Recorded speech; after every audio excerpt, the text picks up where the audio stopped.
Ya Allah, ya Tuhanku. Kau berikanlah kesihatan yang cukup buat anak dalam kandunganku ini. Biarlah aku seorang je yang tanggung sakit ni. Kau berikanlah anakku lahir dengan sihat.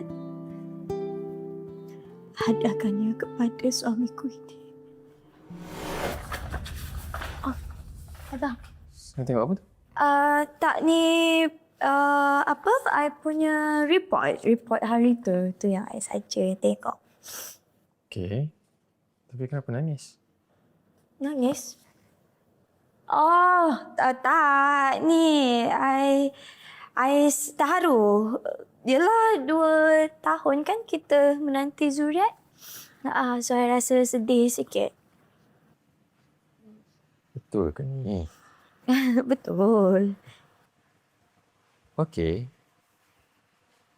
Tapi I tak nak you sembunyikan apa-apa daripada I.